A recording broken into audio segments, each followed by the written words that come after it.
झालं पाहिजे, तरी आम्ही महिला एकत्र आलो पाहिजे. तसं नळाला पाणी आलं नाही म्हणून अख्खा महिला भांडे घेऊन ग्रामपंचायत करत जातात. तसं आम्हाला घरकुल मिळावं, आम्हाला पगार चालू व्हावे, आमच्या मुलांना शिक्षणासाठी खर्च मिळावा.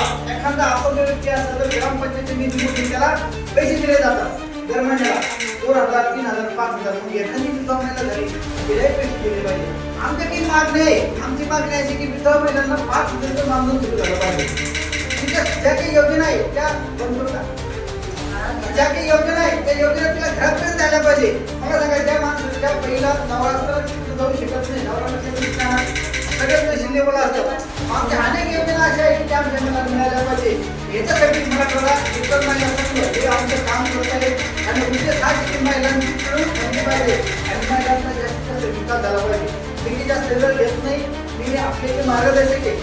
चंद्रपूरून आले, पुण्यावरून आले, बाबासाहेब वाघ सर यांना विनंती करतो त्यांनी आमच्या महिला मार्गदर्शन करावं. सरांसाठी जोरदार टाळ्या.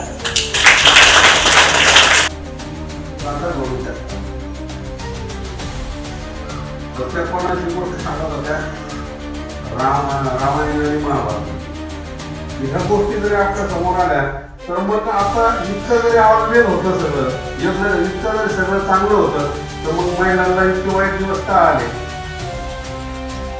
महिलांना सुद्धा महिलांनी विचार केला पाहिजे. महिलांना महिलांचे विषय समजून आम्ही सांगितले की आमच्यासाठी आज स्वतंत्र आहे. कोणी नसेल करत तर आपण केलं पाहिजे, का सांगू नये? कारण ज्योतिबा आपले वारस आहे, महात्मा फुले वारस आहे, आपण त्यांचे वारस आहे. तर महात्मा फुलेंनी असं ठरवलं नाही हे झालं पाहिजे. तर म्हणून महिलांसाठी पहिली शाळा सुरू करायला होती. मला करता येत नाही म्हणून स्वतःच्या बायकोला शिकवलं आणि बाकीच्या बायकांना आणि ती शाळा सुरू झाली. त्याच्यासाठी त्या दोन्ही माणसांनी काढून दिलं. आता हे सगळं सांगण्याचं कारण काय की ही अवहेलना जी होते ही का होते? एकतर त्या कपडावर घेतला, टीका पाहिल्याच्या नंतर तो काय करतो माहितीये का? तुमच्या छातीकडे पाहतो, छातीवरती मंगळसूत्र आहे का असं पाहता जर मंगळसूत्र दिसलं त्याला वाटतं काय सुतक असं, तुझ्याकडे काय म्हणतात त्याला सुतक वगैरे असं त्याला टिकली लावली नसत, नवरा आहे. पण तो तेवढंच न करता आणि थोडासा खाली उतरतो, मग तुमच्या पायाला निळ आणि पायाला निळाल्याच्या नंतर तो पाहतो तिच्या पायात पुढे जोडवे आहेत का? सगळं बंडल होईल पण जोडवे तर बंडल नाही होणार. जोडवे तर वापरेलच, कारण ती जी बाई सुवासिनी आहे तिला जोडवे वापरायचाच अधिकार आहे.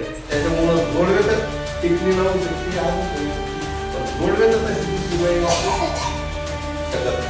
बरोबर आहे का? हा नाही सांगा मला, बरोबर आहे ना? मग तो खाली पायाकडे पाहतो, म्हणजे डोक्याच्या केसापासून भांग भरलेला आहे तिथपासून पायाकडे पाहतो.